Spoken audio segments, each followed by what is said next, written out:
All right. Errol Spence rumors of tragic injuries and not returning to boxing have officially been put to rest by the WBC and the president of the WBC, Mauricio Sulaiman, officially. Stick a fork in it and stop lying on Errol Spence. Let's talk about that in this video.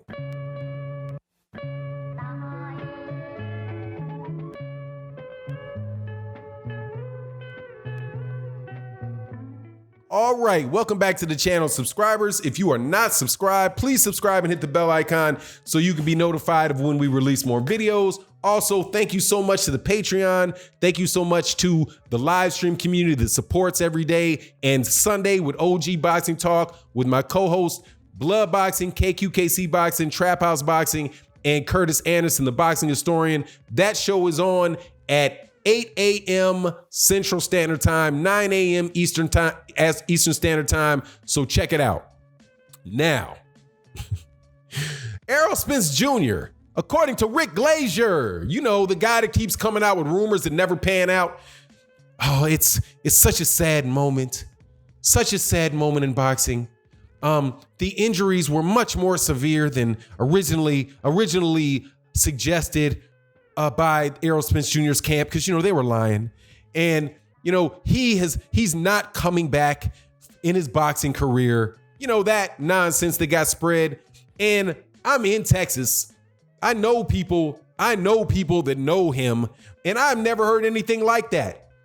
I've also, the people that won't cite their sources, they won't say specifically what the injury was and why it was more severe and anything like that. Just rumors out there to try to tear this young dude down. Well, Mauricio Sulaiman, the WBC, the president of the WBC, or the chairman of the WBC, you know who he is, he runs the WBC, said that he received a medical report from Errol Spence Jr.'s team. He reviewed the medical report, and there are no significant injuries on Errol Spence. That Errol Spence did not incur any major injuries in that accident. It was a miracle, is what he called it. I believe it's a miracle. It's a true blessing in that young man's life. I am ecstatic for him, but you trolls that want to run around when a guy has a tremendous accident and chastise people who just want to focus on hoping that the young man is well. Nobody gets hurt in the accident except for Errol Spence Jr.'s car. You not happy with it. You want to find some way to try to use that to tear the guy down. Why don't you make videos about how he was doing this or how he was doing that and how he ruined his career? Because I'm not Mark Kragel. And I'm not interested in talking about the things I'm not interested in talking about people's personal lives when I don't know whether or not that they're injured or not. I don't do that. And I don't understand why other people do that. But now that Mauricio Sulaiman has come out and said there is no delay in Errol Spence Jr.'s career based on that injury, what are you going to say now? What's next? Mauricio Sulaiman's lying, right? Stop, okay? Stop. Errol Spence Jr., if Errol Spence Jr. decides he wants to box, he's going to box. Mauricio Sulaiman said that there's not going to be any need for an interim title holder. He doesn't expect any delays. And again, he looked at an actual medical report. Now, why would Mauricio Sulaiman know? Because I know some of you guys are out here who are always just desperately looking for a reason to be right about something. We'll say, well, how would Mauricio Sulaiman know? Mauricio Sulaiman would be lying. Errol Spence Jr. is the WBC champion.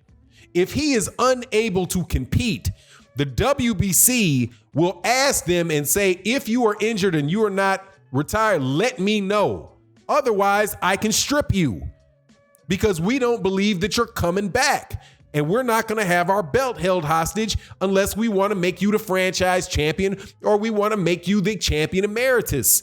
So if we don't think that we think it's reasonable, if it's reasonable to anticipate that you're not going to be defending your belt for a period of time, look, man, you're going to have to shit on the pot, get on the pot, shit or get off the pot.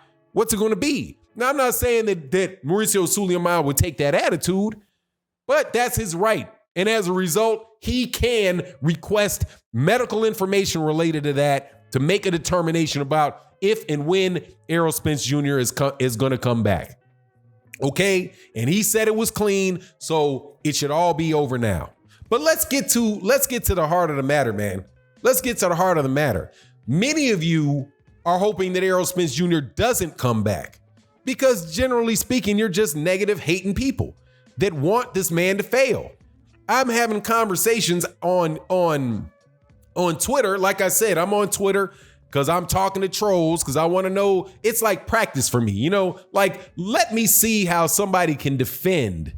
Let me see how somebody can defend Monster Inoue being number 4 pound for pound, but you have an issue with Errol Spence Jr. being on the list. What logic could you possibly have? Oh, well, Errol Spence Jr. fought Mikey Garcia. Mikey Garcia was just a lightweight and he was chubby, and Kell Brook was over the hill or Lamont Peterson was over the hill, and Kell Brook was hurt before, and Chris Algieri, he's garbage, and you can literally sucker them to walk through every person on Errol Spence Jr.'s resume, and there was something wrong with every single solitary one of them. But somehow they miss with their fighters that you can literally say the same thing about the fighters on their favorite fighters list. But then they got excuses. They got any excuses. Oh, Lomachenko. He said, somebody actually was on the page and said, oh, Charlo and Haney didn't deserve their belts. They were given to them. I was like, hold on, man. Didn't Lomachenko and Canelo choose to get elevated and release their belts so they don't fight the mandatories? How could you criticize the guy that gets ducked and not have an issue with the guy that ducked him and literally did it because they're belts? Oh, well, you heard Lomachenko say that he didn't ask for it, so it's not his fault. Oh, it's not his fault, it's Haney's fault. It's not his fault, it's Haney's fault. Even though Top Rank, the people from Top Rank said that they requested it, you just kind of skip over that. Same thing with Errol Spence Jr. and issues with Errol Spence Jr. You're gonna try to find a way to tear this dude down and tear at his reputation. So if he did well against Errol, if he does well against Sean Porter and blows him out, then Sean Porter was just some guy that had already lost to Kell Brook. He already lost to Keith Thurman. He's not a very good fighter. But if Sean Porter does well, then Errol Spence Jr. was exposed by a better fighter. Well, whatever you guys got to do to make the arguments that are gonna feel good to you. Mikey Garcia is no different than Pernell Whitaker moving up to lightweight. Moving up from lightweight, being a welterweight champion, and Oscar De La Hoya and Felix Trinidad fighting him. Floyd Mayweather Jr. was a lightweight, moved up to welterweight. Manny Pacquiao was a lightweight that moved up to welterweight. Shane Mosley was a lightweight that moved up to welterweight. For the majority of the history of boxing, lightweight was the weight class just below welterweight. But hey, man, if Lomachenko fights Guillermo Rigondeaux from 2 weight classes up, it just proves how great he is. If Lomachenko fights Miguel Mariago, who's coming off of a loss from a fight at 126 pounds and moves up to 130 in the first fight, hey, no Moschenko. If Nicholas Walters hasn't fought in a year and was coming off of a draw against Jason Sosa, oh no, it was the Axeman.